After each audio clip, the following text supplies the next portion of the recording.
Hi, I'm Hal Roberts. This is Bridge City News. Here's some of the top stories we've been following. Campus protests in support of the Palestinian people continue, not just in the United States, but also here in Canada. The latest polls are out, which show that support for the federal Conservatives has widened over the Trudeau Liberals. Political reporter Brian Lilly has the details. And we hear why health officials say women should now be screened for breast cancer as young as 40. Your nation, your province, your southern Alberta. From the heart of Lethbridge, it's Bridge City News with Hal Roberts. Thanks so much for joining us. The most controversial measure in Finance Minister Chrystia Freeland's recent budget was not included in a motion she tabled on Tuesday to introduce the budget in Parliament. She intends to ask the House of Commons to approve proposed changes to capital gains tax rates in a standalone bill. We are very committed to the capital gains measures that we put forward in the budget. And let me explain why. Our budget was a budget for fairness for every generation, with a particular focus on unlocking the promise of Canada for younger Canadians, for millennials and Gen Z.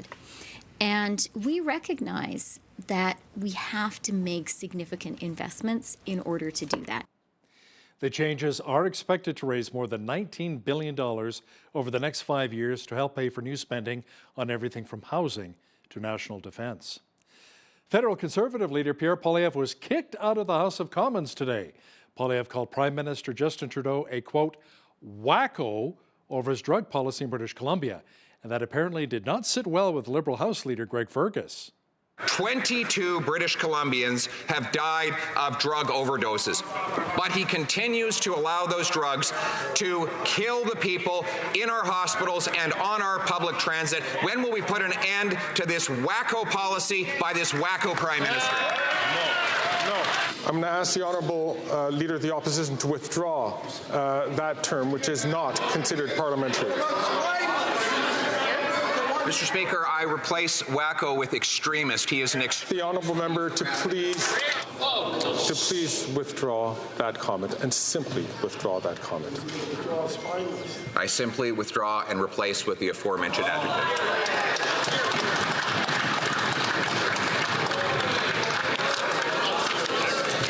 Mr. Poilievre, I have to name you for disregarding the authority of the chair. Pursuant to the authority granted to me by Standing Order 11, I order you to withdraw from the House from any participation by video conference for the remainder of this day's sitting. According to political reporter Brian Lilly, it appears as though the support for Pierre Poilievre's Conservatives has widened. Mr. Lilly says most of the polls show that if an election was held today, the Tories would win in a landslide. Ton of pollsters all saying it's an 18, 19, 20-point gap. That's difficult to overcome unless you've got some big change. The Liberals hoped the budget was going to be the big change. When Ipsos did their poll on this, they broke it down by generation, and whether it was Gen Z, millennials, what have you, overwhelmingly, they were all voting Conservative over the Liberals. This was a budget aimed at getting Gen Z and millennials back on board, and it's not happening. And you know, their best group is still women over the age of 60, and they're not even leading with them. Mr. Lilly will also have details of the many rallies taking place across Canada in support of the Palestinian people in Gaza. Details coming up later in our broadcast. You know, rallies in support of the Palestinian people continue at post-secondary institutions, not only in the United States, but right here in Canada. Around 100 demonstrators set up fences and tents at the University of British Columbia's Vancouver campus in protest of Israel's offensive taking place in Gaza. We are here in solidarity with what's going on in Gaza. We also are calling for the university to condemn the scholastic genocide that is happening and conduct an academic boycott of Israeli universities that are also complicit in the genocide and occupation. And lastly, we're also calling for the university to keep cops off campus. There's been a lot of police presence, and in order for students and anyone using the campus facilities and spaces, it should be a safe space. And we also really want to iterate, for last and most importantly, that we want the university to support Palestinian rights to resistance and right to return. So I heard about the event through networks supporting human rights and Palestinian human rights. Yeah. And I came here to bring up stories from my knowledge about living there and about what my family is going through right now in Gaza. In Ottawa, meanwhile, pro-Palestinian protesters at McGill University say they have no intention whatsoever of dismantling an encampment there, while University of Ottawa students begin their own demonstrations on campus. The protesters are calling on both schools to denounce Israel's offensive in the Gaza Strip. Let's do this! United! We'll never be defeated! Let's do this! United! We'll never be defeated! Currently, there's an ongoing genocide in Palestine. McGill Admin and Concordia have refused to acknowledge this. Currently are investing over $20 million, more, as we've recently found out, in weapons manufacturing companies that directly aid this ongoing genocide. There's an investment office that McGill has. We want them to retract those investments, that money that they are choosing actively, those people, this institution, take that out of it, become, at least, if nothing else, an impartial university, as they claim to be. I mean, it's great to see it spread across North America, across the globe, Australia, Britain, Greece. There's been movements of students and working class people fighting for Palestine. So it's great to see, and it's great to see all the support. Even though the Israel Defense Forces have delayed moving forward with a military offensive in Gaza, it appears as though an operation in Rafah is imminent. According to TBN Israel correspondent Yair Pinto, the IDF says it is ready to take out various Hamas battalions in the region. The IDF has already announced that it has completed the preparations and assigned the forces for action in Rafah, and is now waiting for the order to proceed from the political echelon. As of this moment, the order has not yet been received, and the exact timing of the operation is not known. However, the security establishment can't already determine that the threat of an operation in Gaza is causing Hamas to worry about everything related to the hostage deal, and this is a particular critical stage. There are a few different possibilities, including a humanitarian deal that's been proposed by the Egyptians, which would see 33 hostages released, and the operation in Rafah would be delayed, possibly even cancelled. Israel has said that the decision about whether or not to take this option is in the hands of Hamas, but the IDF is ready to carry out whatever instructions come from the political echelon of Israel. If Hamas accepts the Egyptian proposal and releases the hostages, the operation in Rafah might be called off. Praying for those hostages to come home fairly soon. Well, if your home is in southern Alberta, you probably received a little bit of snow today. Calgary received some, and now it appears to be our turn. Jeanette Rocher is now with a quick peek at the forecast. Jeanette, we too could see a few centimeters before it's all said and done? Yeah, well, we are expecting 2 to 4 centimeters by tomorrow. So this evening, we're seeing a 30% chance of showers. That's going to be changing to a 30% chance of flurries overnight. And then into tomorrow, we're seeing those flurries last till around noon, when those flurries will go back into showers. So we are seeing mixed precipitation for sure over the next 24 hours, and 2 to 4 centimeters of snow by the time we're said and done with it. Okay, so also an overnight low this evening, -4 degrees for an expected high tomorrow. Also, that westerly wind is persistent at 30 to 50 kilometers per hour. By the time we get into Thursday, mixed precipitation, mostly going to be rain. And I'll be back with a peek at the forecast for later in the week. Great. Thanks so much, Jeanette. A man with a sword attacked members of the public and police officers in an East London, England suburb on Tuesday, killing a 13-year-old boy and injuring 4 others. Police say the 36-year-old man was arrested in a residential area near an underground train station. The incident is not being treated as a terror-related or targeted attack.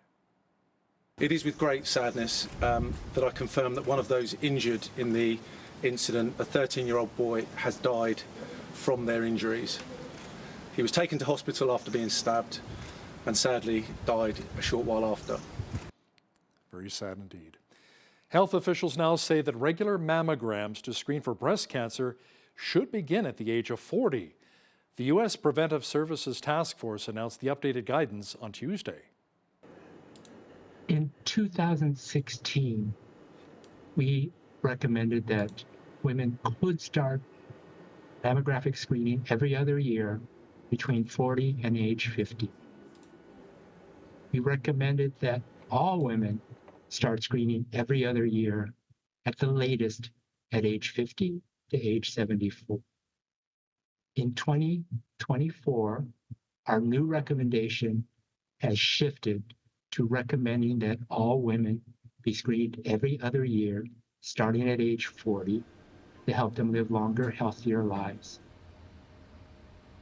We find that more women in their 40s are getting breast cancer. The rate is about 2% per year increase in development of breast cancer. That means that women at those young ages have even more benefit from screening.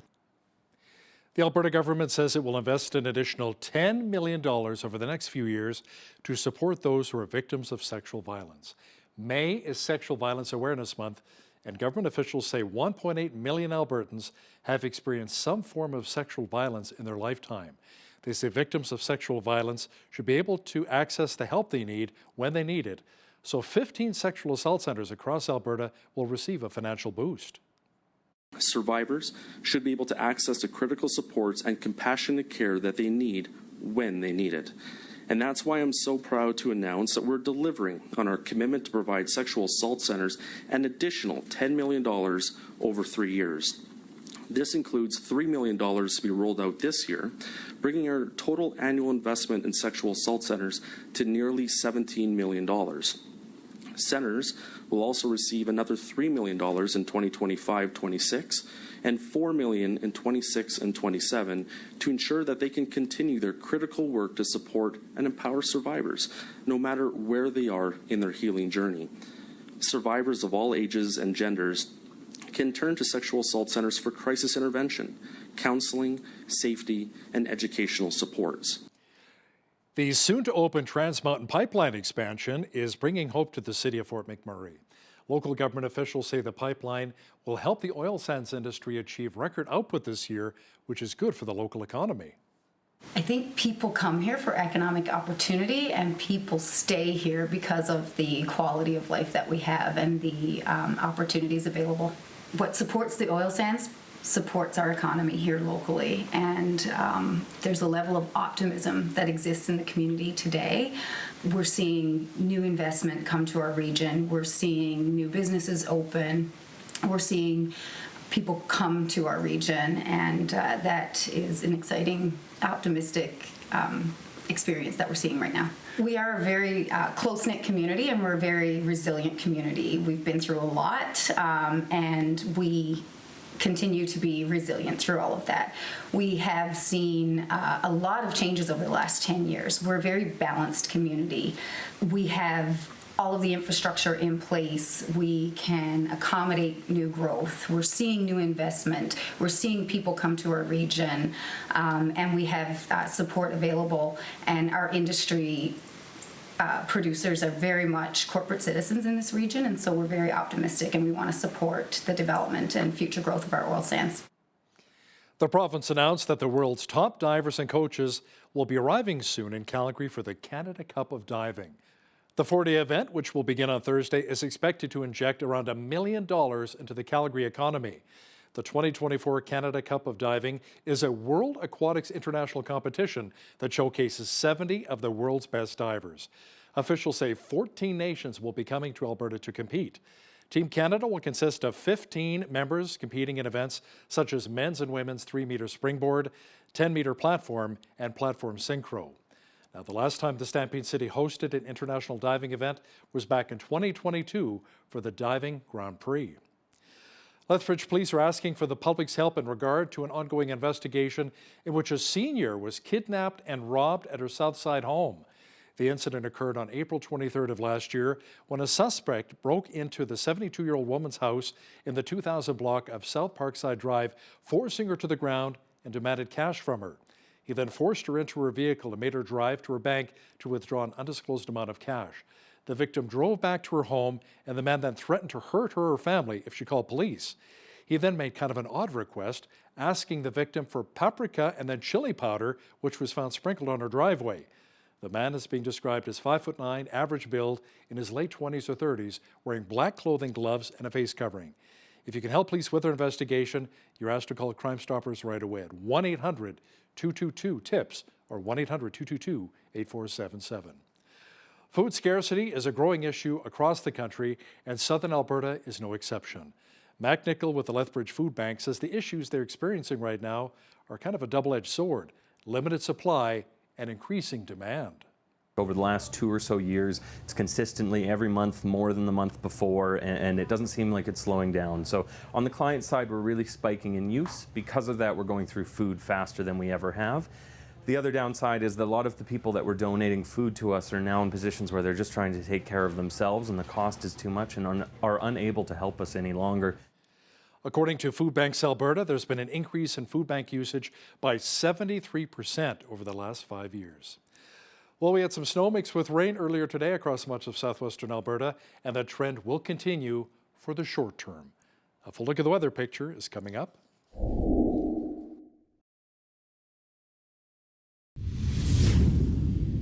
It was cold and blustery earlier today here in Lethbridge. We had periods of both snow and rain. Jeanette Rocher is now with all of the weather details. Jeanette, many would argue that even though it's a little bit chilly, the moisture is welcomed and needed. We should take it any way we can get it? Right, and when you say any way, we really do mean any way, Hal, because I saw a little bit of everything out there today. I saw big fluffy snowflakes, I saw sideways smaller snowflakes, I saw raindrops, I saw drizzle, and this was all within about an hour of each other. So what is still to come? Well, I will tell you, it's a little bit more of the same. We're going to be seeing a mixed bag of precipitation throughout the week, at least until Thursday there. So this evening into Wednesday, we're going to be seeing that mix of showers and flurries, 2 to 4 centimeters by about noon tomorrow, and then switching back to rain. 4 for a high on Wednesday. Thursday, we're seeing mainly rain. We could see possibility of a thunder shower as well. 3 for a high there. And then finally, we're going to see the clouds start to part, the sun will start to come back out again. We'll get back into those double digits and even teen temperatures. So high of 10 on Friday, 14 for a high on Saturday, 18 on Sunday, and then all the way up to 19 on Monday as we get back to those high teens. So average high for this time of year, 16 degrees, average low 2 degrees, 27. That was our record hot for this day. Back in 1968, the record cold was back in 1954, was a chilly -9. Sun rose this morning at 6:09 and sunset at 8:49. We're so close to that 9 p.m. now, looking at 14 hours, 40 minutes of daylight, 3 minutes longer than we saw yesterday. Okay, Victoria and Vancouver. So what's happening is we're seeing showers, particularly in the morning, and then the clouds will part. We'll see some sunshine there later in the day. 14 for a high. Vancouver, 15, but increasing clouds. Now in Edmonton, very wet conditions. 5 millimeters of rain overnight. We're seeing 60% chance of showers early morning there. And then we're going to see a mix of sun and cloud tomorrow. 11 for a high there. 3 in Calgary. Now Calgary is still seeing significant snowfall as they are still under that special weather statement there. So we're seeing 2 more centimeters of snow falling tonight, 5 more tomorrow. By Thursday, could see 10 to 25 centimeters of snow, mainly west of the Highway 2, mostly in those foothills there. Okay, so a lot happening in that part of Alberta for sure. As we get into the rest of the prairies, Saskatoon sitting at 11 degrees, could see some showers there as well. And rainfall tonight also in Regina, but clearing up by tomorrow morning. 8 for a high there in Regina. 14 expected to be the high tomorrow in Winnipeg, seeing a 60% chance of showers. So Alberta's getting the snow and Saskatchewan's getting the rain. Same thing for the central part of the country. So Toronto could see 16 degrees, mix of sun and cloud. Now Ottawa is seeing also 60% chance of showers there, 15 for a high. Mainly cloudy conditions in Montreal tomorrow, high of 14 degrees. As we get to the East Coast, here's what's happening. Fredericton sitting at 16, clear skies. Halifax 11, seeing a chance of showers there. Looking at 30% chance of showers also in Charlottetown tomorrow. 5 for a high, and we're seeing showers and drizzle expected tomorrow in St. John's. 5 for a high, but warmer inland, more like 9 degrees. So there you have it. That is your forecast. Canada's real gross domestic product edged up 0.2% in February as services producing industries saw gains in transportation and warehousing. The mining, quarrying, and oil and gas extraction sector grew, and the utilities and manufacturing sectors contracted. The growth followed a 0.5% gain in January. So far, Canada has averted a recession many economists feared would happen after the Bank of Canada began its aggressive rate hiking cycle. Strong population growth has helped bolster the Canadian economy, even as high interest rates slow consumer demand and business investment. It's believed the central bank will be monitoring this GDP report and economic update as it attempts to gauge when it may begin the right time to slash interest rates. Company officials with London Drugs say it has no reason to believe customer or employee data has been affected by Monday's cybersecurity breach. The Richmond, BC-based retailer and pharmacy chain says it has temporarily shuttered all stores in Western Canada out of an abundance of caution. Third-party cybersecurity experts are assisting with the company's investigation of the incident. London Drugs does not have a timeline for when the stores may reopen, but says pharmacists are still able to help with urgent needs. Now, here's a look at today's markets. The TSX was down 297 points on the day to finish at 21,714. The Dow was down 570 points to 37,815. The S&P 500 was down 80 on the day to 5,035, and the Nasdaq was down 325 points to 15,657. West Texas Intermediate Oil was down 70 cents to 81.93 US per barrel. Natural gas was down 4 cents to $1.99 US. Gold was down 49.42 on the day to 22.8624 US an ounce, and silver was down 85 cents to 26.29 US an ounce. Feed wheat is at $8.70 per bushel, barley's at $6.42, canola's at $14.04, and corn is at $7.92 per bushel. Live cattle were down 40 cents to $185. Feeder cattle May contract was down $3.45 to $244.58, and lean hogs May contract was up 13 cents to $94.15. The Canadian dollar was up slightly over the past 24 hours to 72.61 US.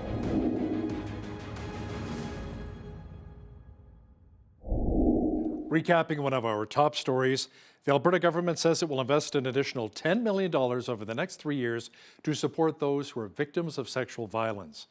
May is Sexual Violence Awareness Month, and government officials say 1.8 million Albertans have experienced some form of sexual violence in their lifetime. They say victims of sexual violence should be able to access the help they need when they need it. So 15 sexual assault centers across the province will receive a financial boost. More and more tent encampments are popping up at universities across both Canada and the United States in support of the Palestinian people. Political reporter Brian Lilly will have more details for us momentarily. Listen, when you see news happening in your community, be sure to drop us an email at info@bridgecitynews.ca. Also, be sure to visit our website anytime to check out a number of stories and interviews.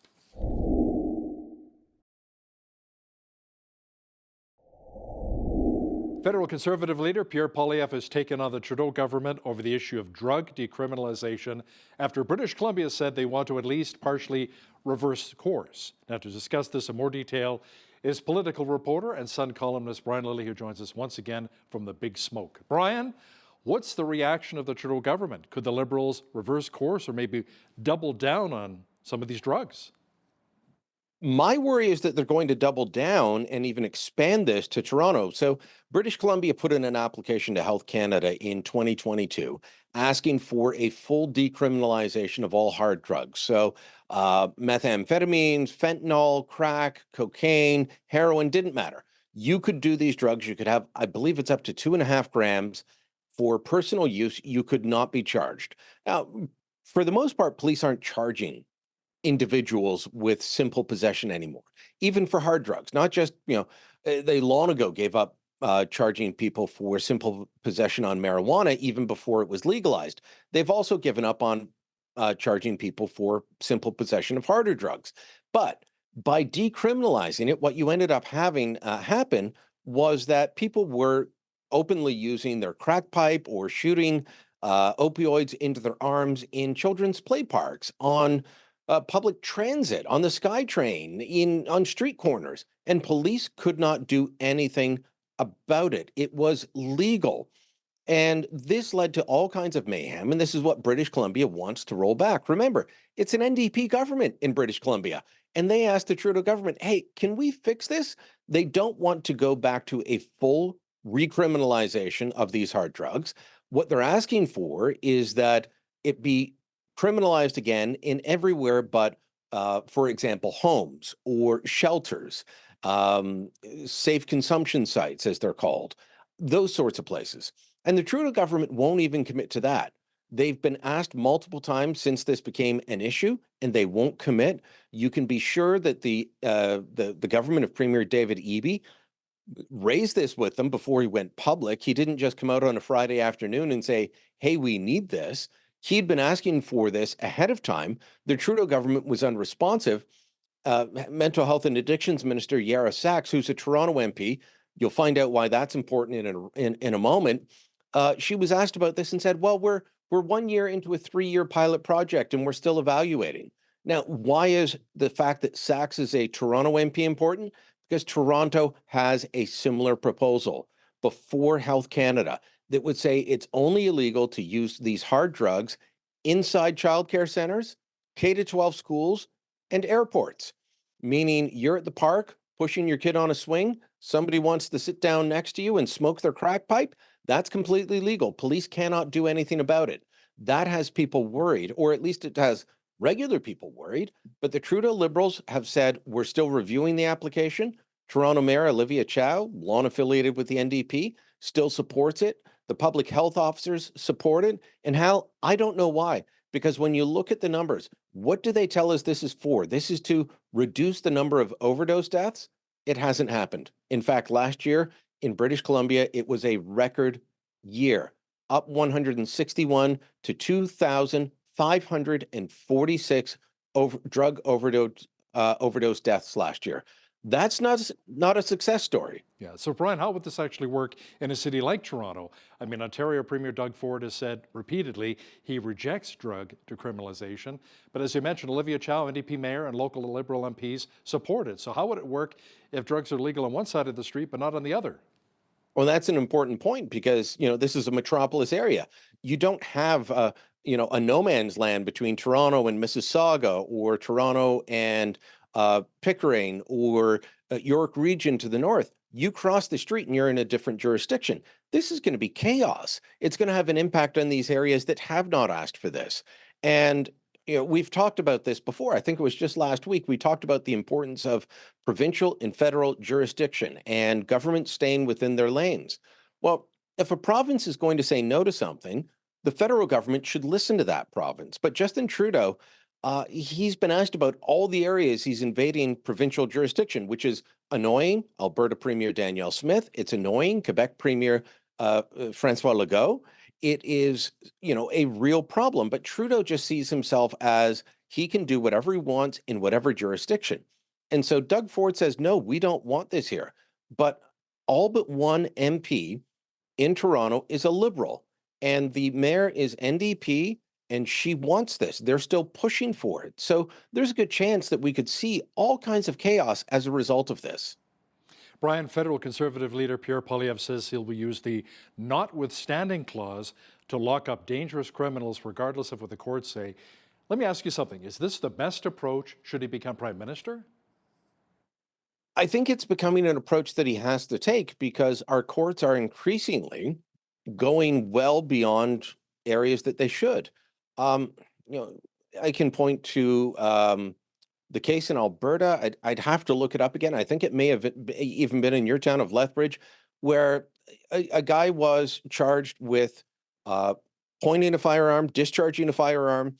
He shot up a house, and he was charged, and there should have been a mandatory minimum, but they used a hypothetical case. They didn't use the case before them. They used a hypothetical to say, no, this is unconstitutional. And therefore, the mandatory minimum against this man is unconstitutional. They've done that with child luring. They've done that with sexual assault. In cases like the labor law, I got an email today saying all these civil servants are going on strike. Why can't we just well, make them essential services. You can't, based on the Supreme Court, which, by the way, spent 60 years going in one direction, and then with one ruling by an activist judge said it's time to say that the right to strike is a charter protected right, which the framers of the Constitution and the charter said it wasn't, which the courts had said for years that it wasn't, and now it is. And so the courts are increasingly going beyond their realm, and they are legislating from the bench in ways that even within a common law system, which is what we have in all areas of the country except Quebec, it goes beyond what we would expect. And so the politicians have to do something if they're going to have any control left. Otherwise, we're no longer being ruled by elected officials that we can throw out. We're being ruled by appointed judges that we can't do anything about. And so Poilievre, in a speech to the Canadian Police Association, said he's going to get tough on crime again, including for multiple murderers, and he will use the notwithstanding clause if he has to, and voters can decide if they support that or if they don't. You know, I'd love to see an election where Justin Trudeau says, no, I stand with murderers getting better treatment in jail than their victims. I don't see that going over very well. You know, Brian, it was just over a year ago that Pierre Poilievre said everything in Canada is broken. He mentioned the same thing to us here at Bridge City News. Now the Liberals said, no, that's not broken. Everything's fine here. I mean, we have some struggles and challenges, but, you know, Canada's doing very well here. But are the Liberals not doing the same thing right now as they cross the country to sell their budget that's based on class and generational warfare? They really are. And you listen to Deputy Prime Minister and Finance Minister Chrystia Freeland talk about how things aren't working as they should. Justin Trudeau says the system's not, living up to the promise that it was. They are effectively saying the system's broken. That's what Pierre Poilievre was saying. They sound just like him now, but they're trying to put a softer sell on it, perhaps. Look, the system isn't working. The fact is, your kids can't buy a house. My kids can't buy a house. And it's not like, well, they can't buy a house this year because they're 25. It's they can't buy a house now, and there's no hope for them to be able to buy a house unless mom and dad pony up a ton of money that they probably don't have for most families. And, things like that, that is what is broken. Or, you look at all the areas where the Trudeau Liberals have broken down the system. They're busy running around the country, Hal, trying to promise you everything, including the kitchen sink and maybe a pony for your backyard, but they're not looking after the basics that we want in our system. They're not looking after the things that they're actually responsible for. And so, yes, the country is falling apart in many ways. And I remember when Poilievre first said, everything in Canada seems broken, people said, oh, we should say Ottawa's broken or the politics are broken. He just stuck with it and said, no, it seems like everything's broken. Things aren't working as they should. And that's now the Liberal message as well. So let me ask you, is the budget selling any better 2 weeks after it was released? I mean, another week and another poll showing support for the Trudeau Liberals keeps sliding. The latest poll is Nanos, which Liberals have, long pointed to and said, oh, Nanos has us closer. Yeah, it's only 12 points or it's only 15 points. Well, now it's 20 points with Nanos. The latest Nanos national numbers have the Conservatives at 44% nationally. The Liberals at 24%. This is the budget has offered them no bump. Whether it was the Abacus poll that was released on the day of the budget while the lockup was still going on, and it showed that despite 2 weeks of a cross-country tour, things were not better. I believe that was a 20-point gap. You had Ipsos with a 19-point gap, Angus Reid with a 20-point gap, now Nanos with a 20-point gap. Yeah, sure, you've got Frank Graves from ECO saying, oh, no, it's much closer, but there's a lot of reasons that people like myself don't put stock in Frank Graves' polls based on his past statements. So, a ton of pollsters all saying it's an 18, 19, 20-point gap.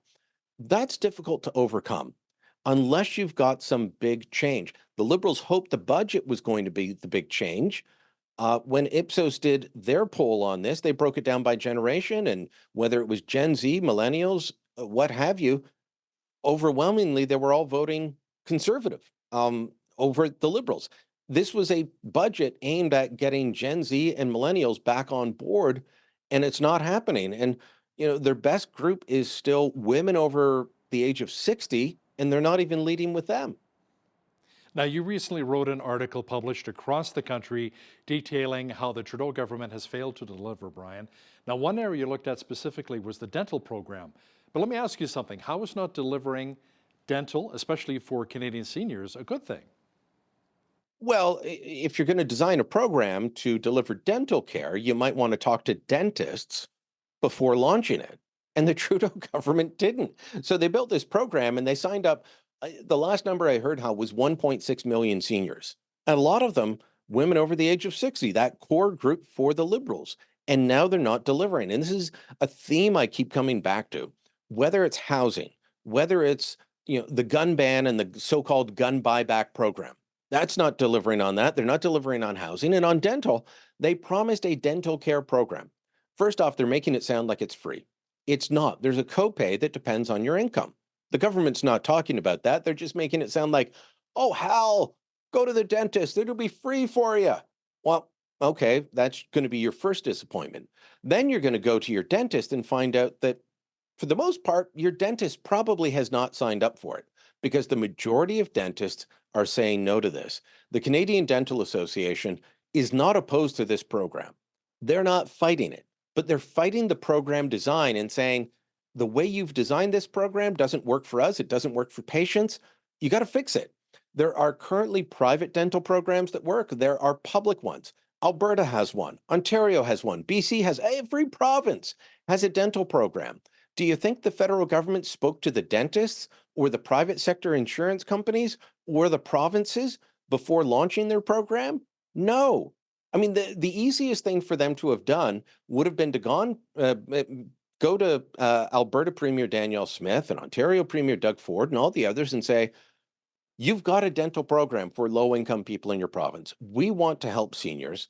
How can we work with you to deliver dental care for seniors without dental care? Who would be against that? That's like saying, I hate kids and I hate motherhood and apple pie. Nobody's going to stand up and scream about that. But the dentists say this is a bureaucratic program that, it's not even about the money. It's about the bureaucracy. It's going to take up so much of their time. It's not going to deliver the services that people are expecting, and it's not worth the effort. Brian, campus rallies in support of the Palestinian people continue in the United States. We've seen what's unfolded at Columbia University in New York and what's happened in BC at many of our post-secondaries here in Canada. Will we see even more of these continue here in our nation? Well, if university officials and provincial governments don't step in, then yes. McGill is already overtaken. UBC is on its way. The University of Ottawa, it just started yesterday, but it doesn't look good. Here, just steps from where I'm sitting is the University of Toronto. They've just done a big campus redevelopment program, a lot of new infrastructure going into the heart of their campus, a new underground parking garage, replacing the piping and all of this. And on top of that is this big common green area. Well, they had to close that down the other day. They put up fencing around it and they put up posters saying this area is closed. It was a preemptive measure because they were informed. They found out that there was going to be an attempt to put in a big encampment like we've seen at Columbia. And I don't know if you've seen the latest out of Columbia, but they've overtaken administrative buildings. They have broken into buildings. It is complete vandalism and chaos. At USC in Los Angeles, they've had to cancel graduation programs. That shouldn't be happening. So far, the only university I can point to and say kudos to you is U of T. I'm not close enough to the ones out your way, but we're seeing some weak responses in the United States and a few weak responses here in Canada. We can't allow that to happen. The university has to be safe for all students. You can't have people saying this is an area where we're not going to allow Jewish students or Jewish professors, and if you're not on board with us, we're going to stop you. That's what we've seen in Montreal. It's what we've seen in the United States. It can't be allowed to happen. Political reporter and Sun columnist Brian Lilley, thanks so much for joining us today from Toronto. Thank you, Hal.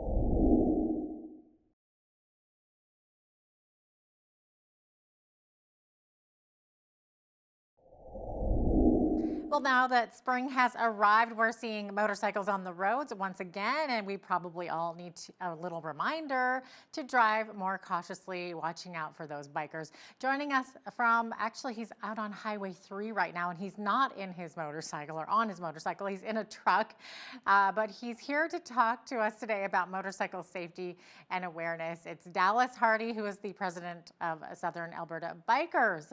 Good to have you back with us, Dallas, and it looks a little wet out there today, so, you know, you're not out on your motorcycle today, but I bet you can't wait. Oh, it's been a little bit of a different spring, you know, hit and miss. We've got a little riding in here and there, and just about the time we think Mother Nature is going to give us a break, she hits us again. So, yeah, so that is hopefully, called springtime in Southern Alberta. That's for sure. it sure is. Okay, Sure is. well, let's start off this Saturday. Your group is doing the annual Motorcycle Awareness and Teddy Bear Parade. And can any bikers join for this one? If so, when and where should they meet and what should they bring? Yes, this ride is definitely open to all riders. We welcome riders from all groups, whatever the case may be. If you're riding a bike, come out and join us.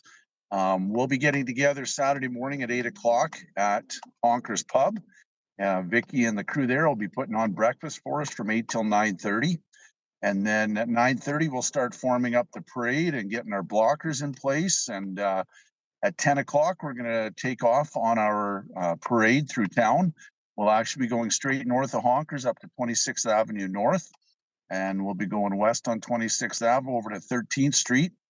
And then we'll be dropping south on 13th Street. We'll go all the way down to 10th Avenue South, where we'll turn east and then head over into the south entrance of Chinook Regional Hospital, where we'll drop off all the teddy bears and the donations to the folks at Child Life Services there at Chinook Regional Hospital. Oh, what a wonderful cause. How many riders do you usually get out for this kind of an event? Well, you never know. The weather's the biggest factor, of course, and I've been involved with this for 15 to 20 years, and we've seen anywhere from, you know, in the pouring rain, there's always some diehards. You know, we've had as few as 5 or 10, and right up to, I believe one year we had 185 one year. But you know, life gets busy, and generally we'll see anywhere from 75 to 125 bikes. So, but the more the merrier. We'd love to have, you know, if we could get a couple hundred bikes out, would be absolutely perfect. Okay, so Dallas, for any viewers who wonder what it is that makes people want to ride a motorcycle, or for anyone thinking about buying a bike, tell us why you love to ride. It's just that open, out in the wind feeling. It's just the freedom, you know, you don't have nothing around you. You're out in the open, everything, you know, as the scenery goes by, you're next to it. You know, you don't have the glass and everything around you, as we call it, cages. You know, you're out in the open enjoying the, you know, the weather, whether it's windy or whatever it is. It's just that joy of being out in the open, and the closest to, you know, to the atmosphere that you get in the environment. You know, you get all the smells, you get all the weather. If it's raining, you get the rain. If it's windy, you get the wind. But it's just that freedom. You know, you put your cell phone in the saddlebag and just get out and enjoy that wide open feeling. Yeah, just free like a bird, I guess. Exactly. Yeah. Nice. Okay, so with all that, you know, wonderful freedom feeling, there's also a danger involved, and the statistics tell us that driving a motorcycle is more dangerous than driving a car or a truck. So what is the main issue? Is it that motorcycles are much less visible than other vehicles? I mean, we all kind of know that to be true, right? Well, yeah, there definitely is that stigma around motorbikes, but you know, the bike itself is only as safe as the person riding it. No different than a car. You know, I guess one of the biggest factors, you only have two wheels, and you know, it's things can go wrong real quick. And you know, riding within your own ability is the biggest thing, and knowing your surroundings. You know, part of the problem is you'll see some riders that ride outside of their capabilities, and we're all guilty of that from time to time. But the biggest thing with the motorbikes is things can happen really quick, and you know, the riding schools, and there's lots of things that that you need to pay attention to and be a little bit more alert. Motorbikes stop differently, they accelerate differently, they turn differently. They're a completely different animal when it comes to handling and driving on the highway. And the biggest thing is learning and knowing, being knowledgeable about what you're riding. Riding a bike that is suitable for you and that you are capable of riding, and you know this bike. It's like a vehicle. In order to operate any vehicle properly, you need to know that vehicle that you're operating, and it's the same thing with a motorbike. Now, from the driver's perspective in a car or a truck, what should a driver be on the lookout for? Like double checking blind spots, looking twice, just making sure that there's no motorcycles coming up behind you? Well, the biggest thing is motorbikes are a little bit harder to see than a four-wheel vehicle. There's one tail light. There's they take up basically a quarter of the footprint of your average vehicle, so they're a little bit harder to notice. So the biggest thing is just to be aware and keep an eye out for them, and know that we need to share the road. We all need to share the road together. It's a two-way street. I say this over and over and over again. We need to respect the four-wheelers, and they need to respect us. A motorbike is a registered and insured vehicle, just like any other vehicle, and used for work and pleasure, just like any other vehicle. So the biggest thing is just being aware that they're out there and to respect them like you would anybody else on the road. Yeah. So when it comes to passing a motorcycle, is there a right way and a wrong way to do this? In all reality, it's no different than passing any other vehicle. You should overtake a vehicle or a motorbike the same way you would overtake another vehicle. Quite often we'll see, because it's a motorbike, a lot of times when motorbikes know they're going to get passed, they'll move into the right side of the lane, and we'll notice that your four-wheel vehicles will ride the solid line instead of moving over into the other lane, just like they would for another vehicle. So it's important not to crowd the motorbike any differently or like you would with any other vehicle. So in all reality, Jeanette, it's just like passing any other vehicle. Right. Oh, that's interesting. That's got to be unnerving to see a car moving that close to you. And it's something that we perhaps forget about is that motorcycles have faster acceleration and can also slow down a lot quicker, can't they? They can, being a smaller vehicle, lighter vehicle, they can stop quicker, they can take off quicker. But once again, that's the responsibility of the person riding the motorbike, and they have to be, respectful and considerate of the vehicles around them. If it's an appropriate place to do it, then that's fine. But we all have to respect the rules of the road and the laws and the vehicles around us. Yeah. And now, so what are some basics, for motorcycle safety, some advice for motorcycle riders to stay safe? The biggest thing is be aware of your surroundings and make sure that you're riding a motorbike that you're comfortable with. Make sure that you fit the motorbike. Too often we'll see people riding motorbikes that are too big for them, as just, they can't sit with their feet on the ground properly. Maybe the bike's got more power than they're ready to operate. But just be aware and be comfortable with the bike you're on. Make sure that it's a bike suited for you and your ability level. Everybody advances as they get more and more knowledgeable in riding and more experience, can graduate up to bigger bikes, etc. But the biggest thing is just being aware of the bike that you're riding and making sure that it's properly suited for you and your ability. Okay, so with that said, where should your feet land when you're straddling a bike like that? Should you be tippy toes? Not necessarily flat-footed, right?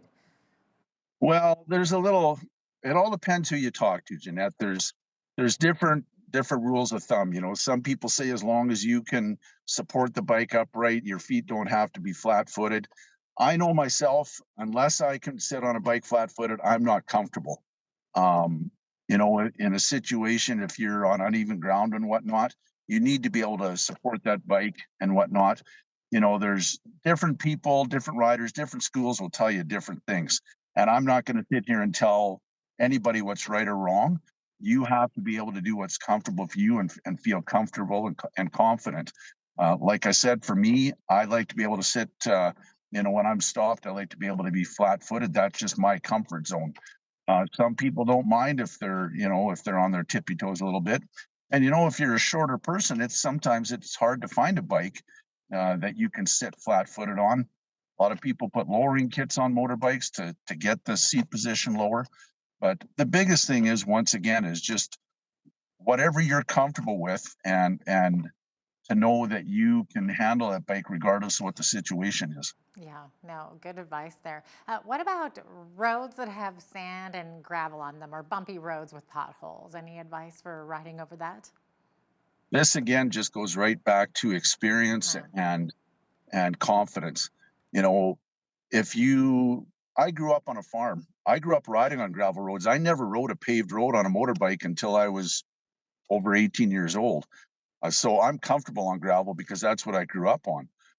Some people, with whatever their knowledge level is, their ability level is, just don't want to avoid sand and gravel altogether. But again, the biggest thing is just taking your time and being aware of your surroundings and watching, especially this time of the year, watching for the sand and gravel in the, on the shoulders or in the corners. And because, a small amount of sand or gravel can put a bike down really quickly.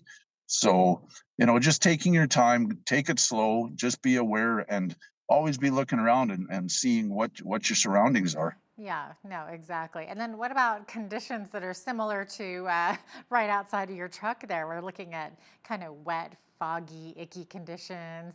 Hopefully no one's out riding their motorcycle, but it happens, especially if you're on a long road trip, right?